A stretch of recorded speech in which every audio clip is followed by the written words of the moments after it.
So with me to discuss this very worrying situation is the Ukrainian Ambassador, Vadym Prystaiko. Your Excellency, thank you so much for taking the time to come into GB News at what is a very serious time for your country. Could you tell us, first of all, how serious and significant the military build-up is on your borders? Thank you. This is serious, 100, and it's been growing and it will grow. We believe that by the January will be 170,000 of them. It is not enough yet to topple down our army, which is almost 250,000 now, and it's strong because we've been fighting for 7 years. But that if anything happened, there will be major catastrophe for both nations and probably for Europe as well.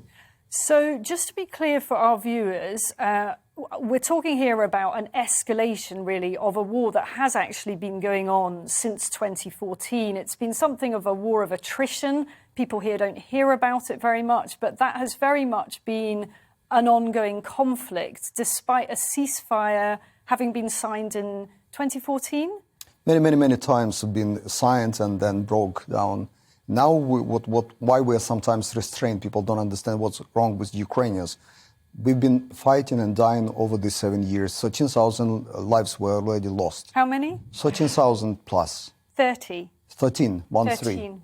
And most of them are civilians, unfortunately, some military personnel, and these people are dying each and every day. We've been shelled each and every day. 7% of the territory is already lost to Russians, and that we are trying all these years to get out of this in peaceful manner as well. You know, on top of this military campaign, slow simmering, we've been trying peacefully to resolve it with them, with the help of Germans, France. Now, finally, United States is getting into the picture more and more, and the UK, and some others.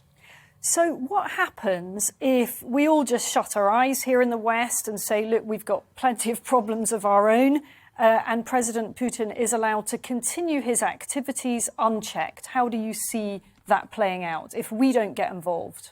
People argue that he is not a very strategically minded person himself, but will snatch an opportunity if it is here. And what he was creating all these last months, that's just create to threaten everybody, us in the first place, but then West, that I am in control, I am the guy here. So if you stay away, I will resolve it this way or another. In other conversations, he will say, guys, you don't even have to fight with me. We can still trade gas or fur coats, I don't know what else. We will take care of the Ukrainians. We know how to do it, and so on and so forth. But the problem is that we've been going the West, and this 7 years or was not changing our mood. I mean, Ukrainians, not just government, but people as well. We wanted to become in the West with a big W, and so everything comes with the package. What Putin is offering is not attractive anymore to our people.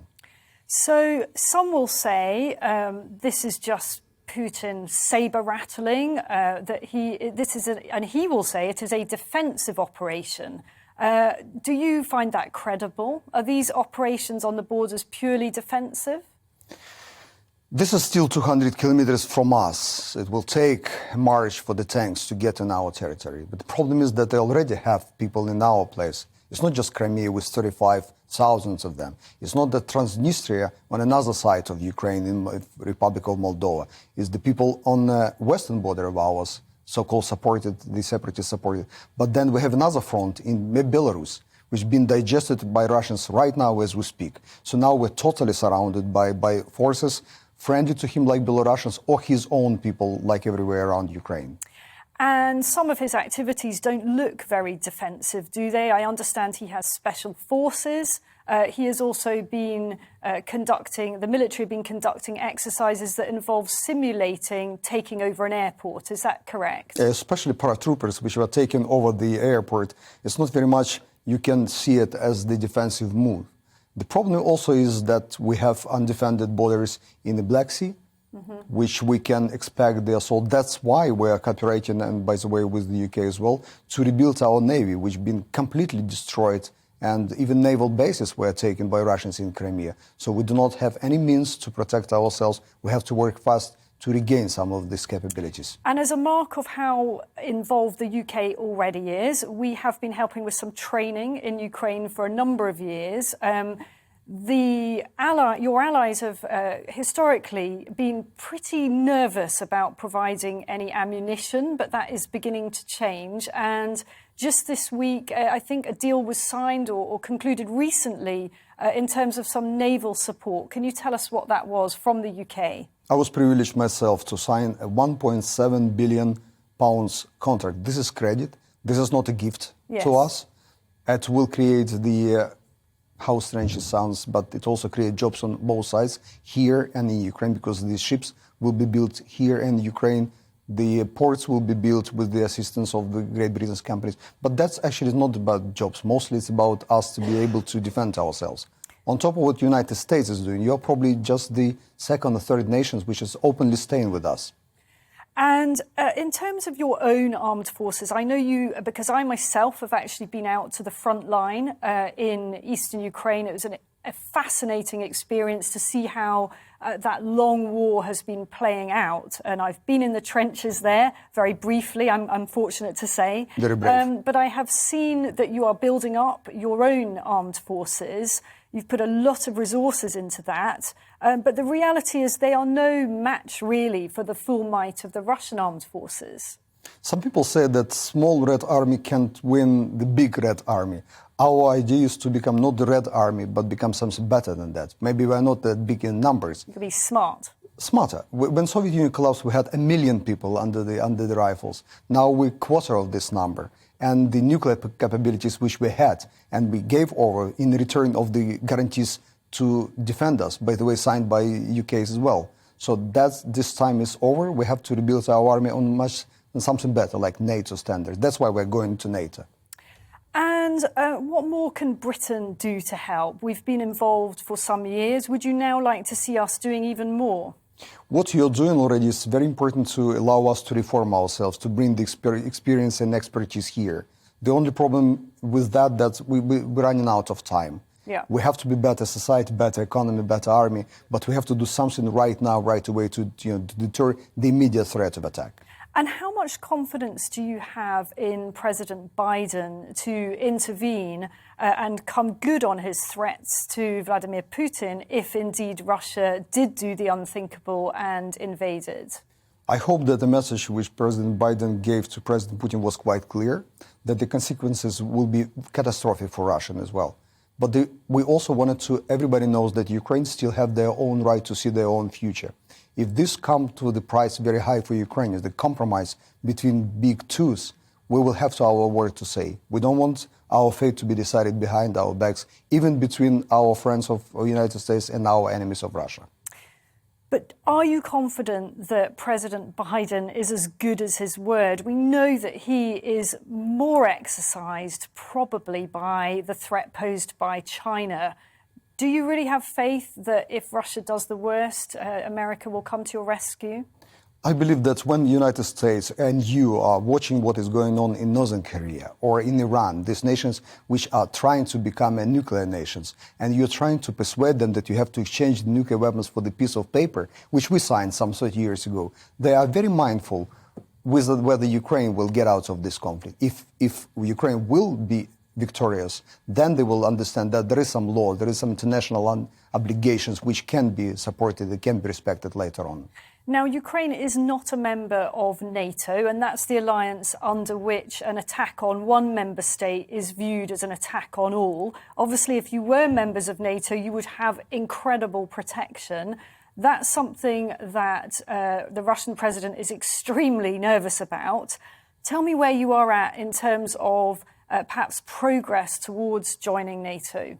Let's be frank, out of 30 members of NATO, there are just a couple of them which will openly support our even approach in the NATO, a so-called membership action plan, which was promised to us in 2008, but now in 2021 is not given. What we wanted to become, we don't want to get behind the bars of NATO and try to poke their and eye. No, we want the same level of protection that you enjoy. That's all we need. And what do you say to President Putin when he says, look, you lot have escalated this. You know, you're provoking an escalation in activities. It's all your fault and your responsibility. And, you know, I'm just protecting my interests here. I see the only way we can provoke him or escalate is just being existing here in this part of the globe. We exist, and that's what bothering him, because that's probably the danger for his own way of ruling his own people, which are very close to us. And he believes that by being able to reform ourselves, been able to become democratic and liberal society, which way I will still have to way to go. But that's a threat, not our forces. We are not nuclear nation. How can we threat him with this huge territory and resources and even people resources?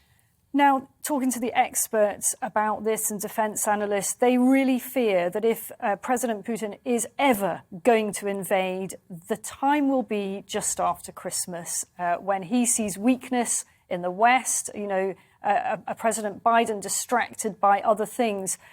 How important is timing here? How much longer have we got to prevent anything happening? Very important. I agree with the experts. There is another thing. Ukrainian black soil, famously for the fertility, also famous for not allowing anything to move when it is, wet and it's not solid after all this possible winter months. So if he has to do something, there is very narrow window of opportunity. That's why everybody is so nervous right now. And just to remind our viewers why this matters to the West. Because it's not far, as you mentioned. It's not that far from you. This is just on another side of the same continent we're all collectively living. And I believe that this international, the effect which can resonate around the globe. I don't want to talk about something like use the big words like World War III.